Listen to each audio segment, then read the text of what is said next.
I tried the Neewer F700 external monitor on my Sony FX30, and I wanted to answer one simple question. Does a budget monitor like this actually make filming easier, or is it just another piece of gear that looks cool on top of your camera? Because that's the real question. The Sony FX30 is already an incredible camera.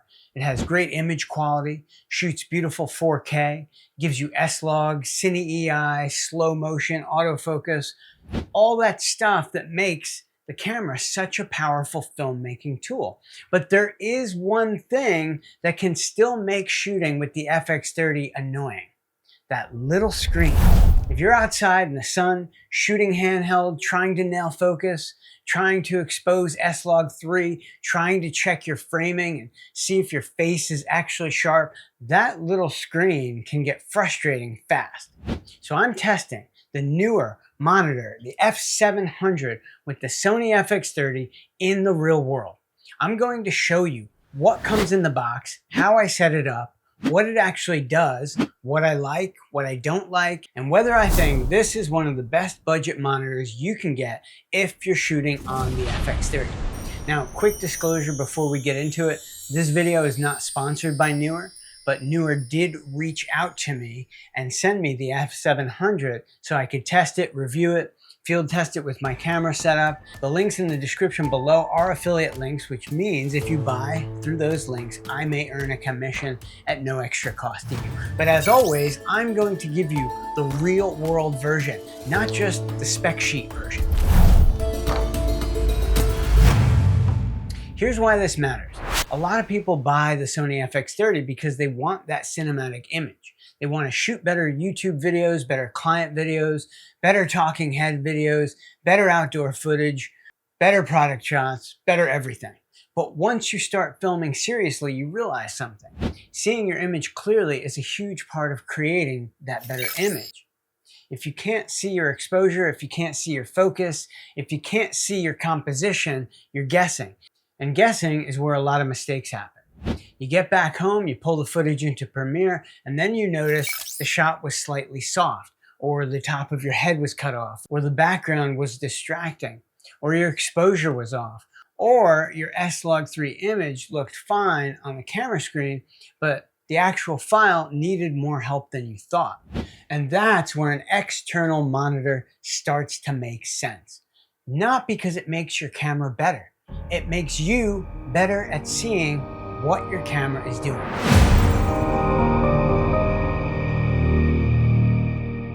Let's start with what you get. The Neewer F700 is a 7-inch external field monitor. It has a 1920 by 1080 touchscreen display, and the big number here is 2000 nits of brightness. That matters because this is designed to be visible outdoors. Out of the box, you get the monitor, you get the monitor mount, batteries, depending on the package you get, charging cables, and HDMI cables. For the FX30 shooters, this is a big deal because the FX30 gives you a full-size HDMI port, which is much more reliable than the tiny micro HDMI ports of a lot of other smaller cameras. So for this setup, you're running a full-size HDMI cable from the FX30 into the Neewer F700, and that gives you a cleaner, stronger connection for real-world shooting. For my setup, I'm mounting this right above the FX30. You can put it on a cage, you can use a top handle, or just mount it directly on top of the camera, depending on how you build your rig.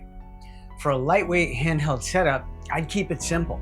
FX30, cage if you use one, monitor on top, HDMI cable into the camera, NPF battery on the back of the monitor, and you're ready to go.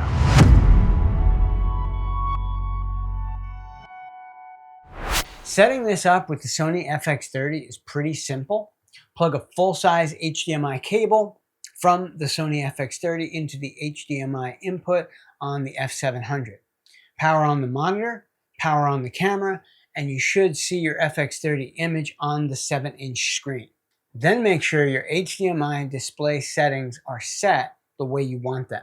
If you want a clean image on the monitor, turn off the extra camera display information going through the HDMI. If you want to see your camera settings, you can leave that on. For filming myself, I usually want a clean image or a very simple display because I don't want to be distracted. I want to see the composition, the focus, the exposure, and the overall look. And this is where the 7-inch screen immediately feels different. The FX30 screen is fine for basic shooting, but once you put a 7-inch monitor on the top, the whole shooting experience changes. You're not squinting, you're not guessing, you're not leaning into the camera trying to figure out if your eye is sharp. You can actually see the frame. Now let's talk about the biggest selling point, brightness.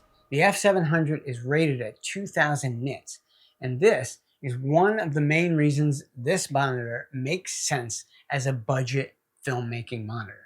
If you've ever tried filming outside with the FX30, especially in Florida sunlight, you already know the problem. The camera screen can be hard to see. You tilt it, shade it with your hand, try to carry an umbrella with you, move your head around, and you're still not totally sure what you're looking at. With the F700, the outdoor experience is the first thing I wanted to test. And this was where I think the monitor earns a lot of its value. Being able to see the image clearly in bright conditions is not a luxury. It helps you make better decisions while you're filming. When I'm shooting outside with the FX30, I want to see 3 things fast. Is my framing good? Is my focus good? Is my exposure close? A bright 7-inch monitor makes that easy. The F700 also has auto backlight control, so it can adjust brightness depending on the light around you. If you go from indoors to outdoors or from shade to bright sun, the monitor can help compensate. Now, I still like having control manually because when I'm filming, I usually want to be intentional. But for run and gun work, auto brightness is useful.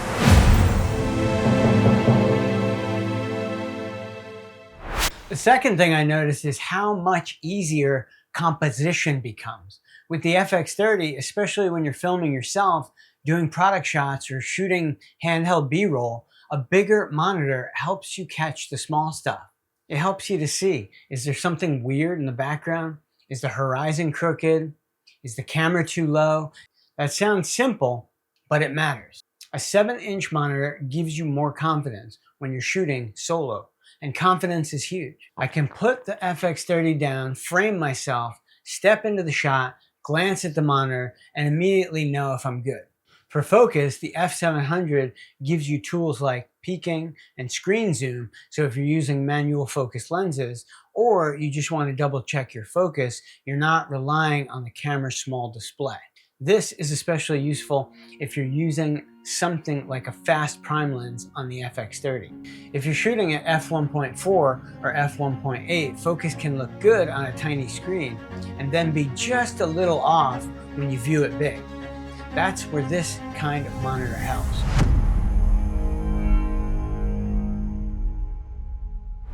Now let's talk about exposure. This is where the monitor becomes more than just a bigger screen. The F700 has professional monitoring tools like zebras, false colors, histogram, waveform, vector scope, focus peaking, audio meters, and LUT support. And you can move them around to different places on the screen so it's more customizable. For FX30 shooters, this matters a lot because many of us are shooting S-Log or Cine EI. S-Log looks flat on purpose. It's designed to protect dynamic range and give you more room in your color grading. But the problem is, when you're looking at that flat image on a small camera screen, it can be hard to judge what's really happening. A monitor like this helps you separate the look from exposure. You can use tools like waveform or false color to make more accurate decisions. You can use zebras to protect the highlights. You can use a LUT to preview the image so it looks closer to what you want in the final edit. And that's important. The LUT on the monitoring system is not magically changing your camera file. It's helping you to preview the image so you can make better decisions while shooting. For me, that's a big workflow benefit. I don't want to just see a bigger version of the camera screen. I want to see the image in a way that helps me to shoot better.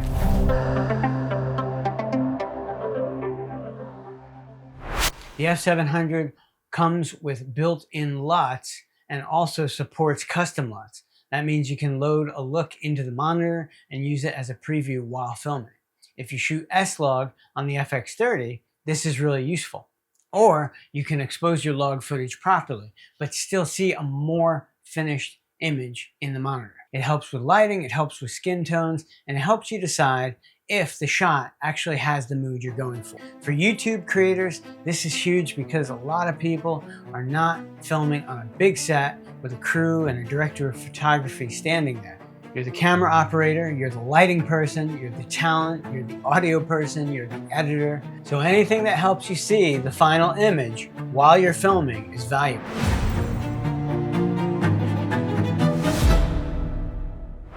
Power is another thing I like about this monitor. You can power it up with the NPF batteries, DC power, or a USB-C power cable. This gives you options. If you're filming outside, you can throw an NPF battery on the back and go. If you're filming in a studio or at your desk, you can power it from the wall. If you're building a bigger rig, you can work it into a more advanced power setup. The F700 also has HDMI in and out, so you can send the signal through the monitor to another device if your setup needs that. That may not matter to every beginner, but it's nice to have because it means this monitor can grow with your setup. For example, you might be starting by using it just on top of the FX30. Later, you might want to send that signal to another monitor, a wireless transmitter, or a client monitor. Having HDMI loop out gives you the flexibility. It also has cooling fans, which is good because bright monitors generate heat. The body is still lightweight, and it's clearly designed for longer shooting sessions.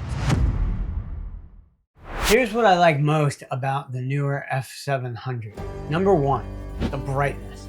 This is the main reason I think this monitor makes sense. If you shoot outside, 2000 nits is a big deal. Number two, the size. 7 inches feels like the sweet spot for an FX30.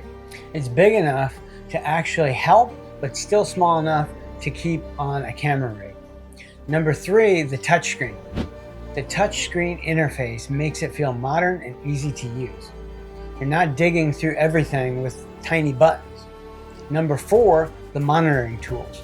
False color, waveform, zebras, peaking, histogram, LUT support. Those tools are not just fancy features. They help you shoot better footage. Number five, the value. This is the part that matters most. There's more expensive monitors out there. There's monitors with better built-in quality, recording features, SDI, camera control, and more advanced systems. But for the price range this sits in, the F700 gives you a lot. Now let's be fair, this is still a budget monitor, so don't buy it expecting a high-end production monitor.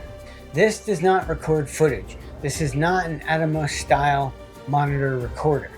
It is a monitor. The build is good for the price, but it does not feel like some super expensive metal cinema monitor. On a very small setup, the 7-inch monitor can feel a little big, especially if you're trying to keep your FX30 rig minimal. Also, when you run a bright monitor at high brightness, battery life is always something to pay attention to. So for longer shoots, bring extra NPF batteries or power it from a more reliable source. So here's my final answer. After testing the Neewer F700 with the Sony FX30, I think this makes a lot of sense for creators who want a bigger, brighter, more useful screen without spending a fortune. If you shoot outside, if you shoot yourself, if you shoot S-Log, if you use manual focus lenses, if you do product videos, client videos, YouTube videos, or handheld cinematic work, this monitor can make your shooting experience easier. The biggest win is not that it makes your footage look better automatically. The biggest win is that it helps you see better, and when you see better, you shoot better. For the FX30 specifically, I think this is one of those accessories that can make the camera feel more complete. The FX30 gives you the image, the F700 helps you to monitor that image more confidently. So would I recommend it? Yes, if you need a budget-friendly 7-inch monitor with serious brightness, touchscreen control, exposure tools, focus tools, LUT support, HDMI in and out, and flexible power options, the Neewer F700 is a strong option. If you need recording, SDI, premium build, or professional production system, then you may want to look at higher end monitors. But if you're a Sony FX30 shooter looking for a budget monitor that gives you a lot for the money, this one is absolutely worth looking at. I put the links and any discount code Neewer gives me in the first few lines of the description. Again, those are affiliate links, so if you use them, I may earn a commission and no extra cost to you. And if you want to see more Sony FX30 gear tests, camera setup videos, and real-world filmmaking tools for creators, subscribe to Post Street Studios, because that's what this channel is all about. Helping you make better videos with the gear you actually have. I'll see you in the next one.